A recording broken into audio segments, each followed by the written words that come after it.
All right, so this week's episode of The Mandalorian, I think they're bringing The Mandalorian back, as in a lot of people didn't like it, the direction it was going. I felt the last episode was really kind of disappointing.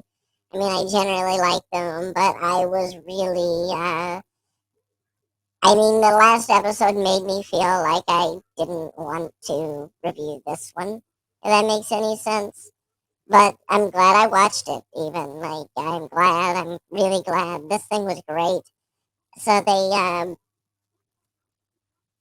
first off, Bo Katan got the Darksaber back. That's huge.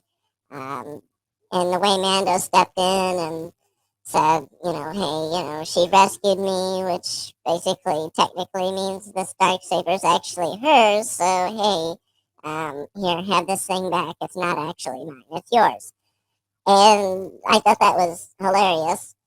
Um, but that's that's that part.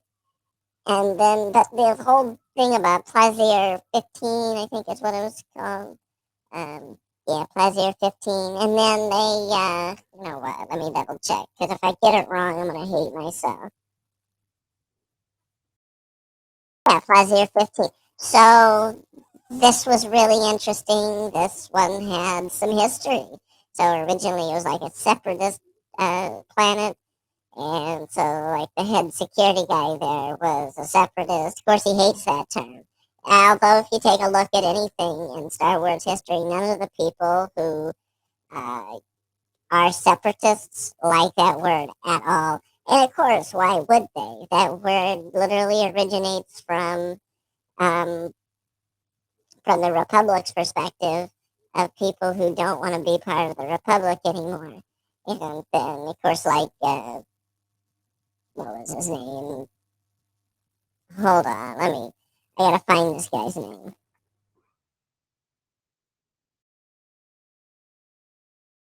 Normally I'd be a little more prepared, but it's okay. Look at IMDb. It should tell me who this was. I guess not even the name of the guy. I just want to know.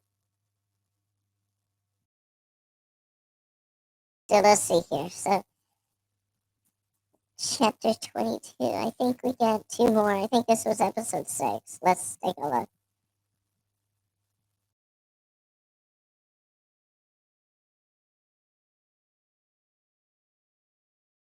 Yep, it's episode 6. Um, it's kind of annoying reading it on IMDb because Disney does this chapter 22, chapter 21 chapters, and I don't read it like a book. I watch it. It's a TV show. So, yeah, again, so this is the second thing that Jack Black was in that came out this week. He was Captain Bombardier, and he was pretty awesome. Not really like awesome, but it was kind of neat.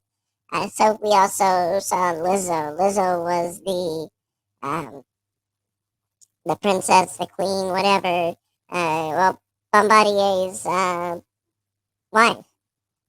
And so Plaisir 15, they're uh, so they got droids that run everything, and the people just, they just live there. But the droids are doing all the work. So I guess they were under Imperial rule. Now they're an independent star system.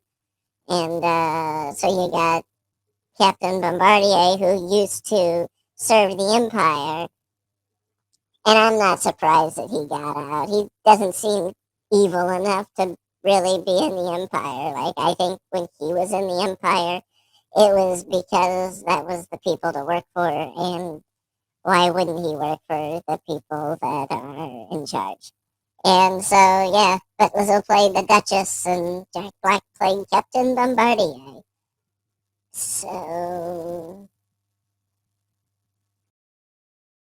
yeah, when we start this episode, it was kind of neat too because it was a Quarren freighter. It was a Quarren freighter, and these are the people who share the same planet with the Mon Calamari. And historically, they're enemies. They don't get along. But apparently, at some point in time between uh, the Battle of Endor and the events of the Mandalorian, the two species had finally made peace.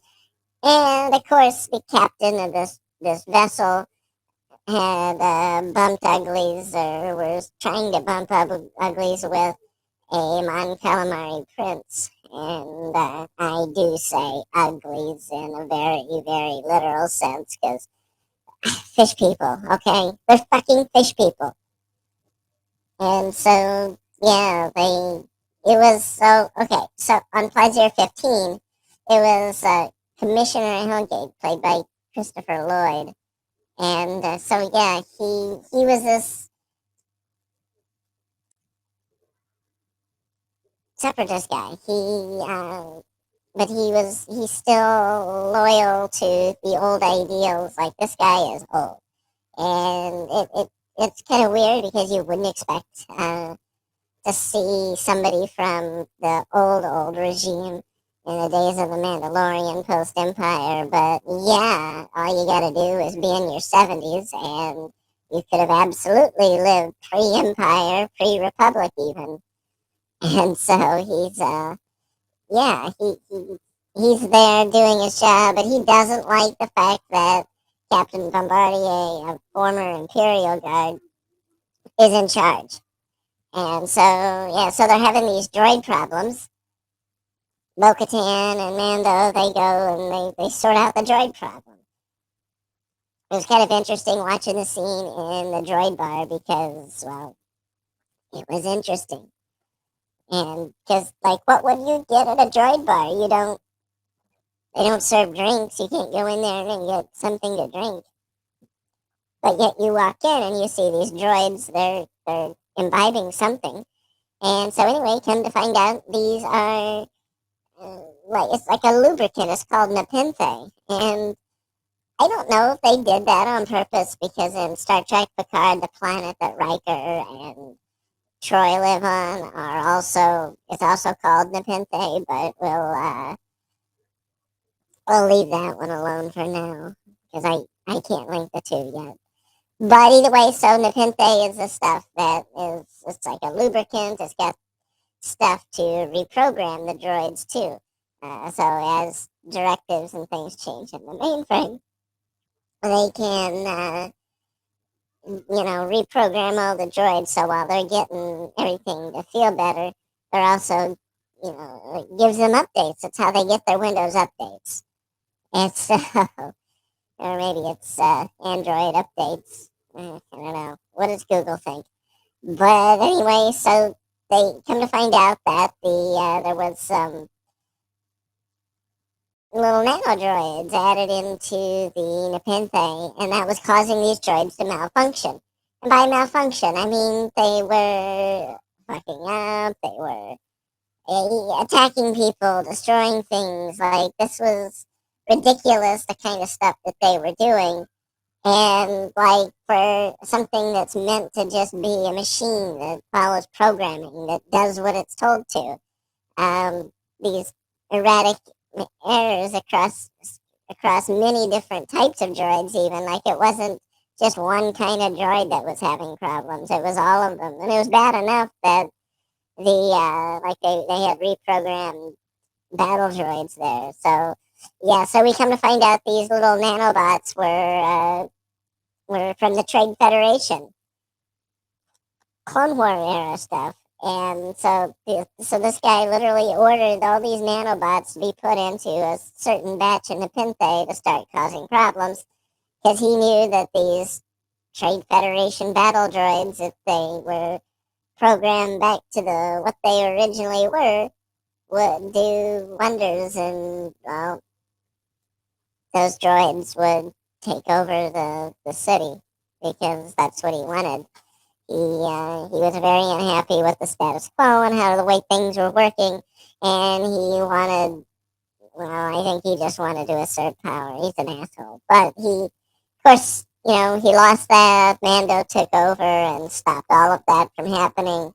And then after that, oh, by the way, what was really freaking cool was the way Grogu took to the Duchess. Like, she just fell in love with the little guy. And right there in the beginning, when they first introduced get introduced to her, Mando's like, oh yeah, he doesn't take the strangers very well. And no, Grogu leaps over the table with a Jedi leap and jumps right into the Duchess's lap. It was funny as hell. So yeah, but yeah. So then, of course, like I touched on before, after that they meet with the Mandalorians. Bo Katan fights Axe Woves, and even though she makes him yield, he still doesn't want to give power to her because, oh, well, that's right, she don't have the Darksaber. And that's when Mando comes in and it's like, well, here's why. It's actually hers, and legitimately, she did win it in combat. He's just been holding on to it because I think he likes the Darksaber, but he also knows that the future of the Mandalorians involve and rely on her having this Darksaber. Because he's been wanting to give this to her right from the start. From the moment he got it, all he ever wanted was to give the Darksaber to Bo-Katan because he knows that she's the one that should be leading Mandalore by blood, by rights, by everything other than she didn't have the Darksaber until now. And so now they get to, well, she's got the Darksaber.